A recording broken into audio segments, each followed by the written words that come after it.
That's because I was a fairly impatient individual. It was always flying by the seat of my pants. I was always into instant food.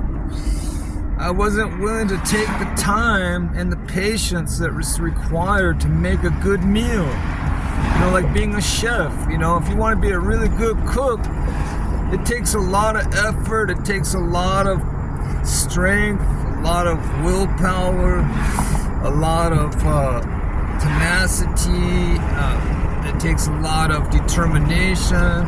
You gotta set 2 or 3 hours aside just for one main course meal, because you gotta do all the food prep, and you gotta go to the store and purchase all the ingredients. That's an hour, hour and a half. Then you gotta spend an hour, hour and a half, 2 hours in the kitchen. And then you have to clean it up for another hour. So it's like you got 3 or 4 hours invested in just one main course dinner, like a lunch, or not lunch, but dinner's usually where you have to make the effort to and take a huge block of time out to make the food. But it takes time. It takes skill. It takes knowledge. But mainly time. And it's just that way. It was that way with relationships. I really didn't want to make the investment into anything long term. I was just into like a quick fix, or just having a thrill for the moment, or a good time. You know, something that didn't cost too much. You know, when you invest in something, you know, thinking in terms of, you know, long term, it takes planning, it takes a lot of effort, a lot of resources, building up, and it just takes a lot of energy out of you.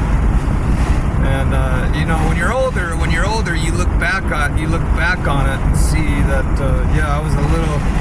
I really didn't plan for anything. I just kind of, if it was available, or if the window was open, I kind of jumped through it.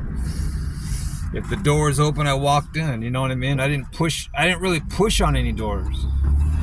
I just waited for kind of like the right moment. I was into it I kind of rode life on feelings. If it felt right, I did it. If it didn't feel right, I didn't do it.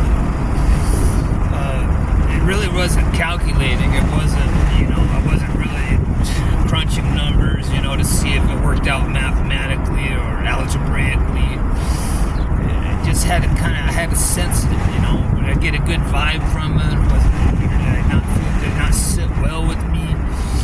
You know, that's how it was.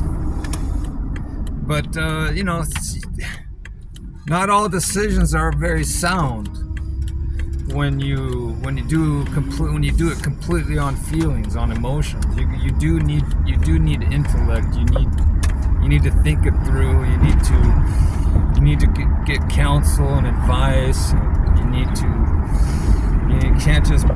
It can't just be on a whim. And that's how it was during my teenage and 20s and 30s. I kind of just did things. Hey, and sometimes it does work that way. Sometimes the deals are there, you know, and you gotta, and the deals are there for only so long. So you're kind of forced to make a quick decision about it, because the availability of the resource won't be there like in an hour or two, or 2 days, or a week. So I think that's typical with business, even, you know. Sometimes the deals pop up and you gotta seize the moment. You know, and it's the same, that I believe that's strategically for warfare too, in the military. You know, if the opportunity reveals itself and the odds are in your favor, go for it while you can. Why give the opponent a chance to get the upper hand?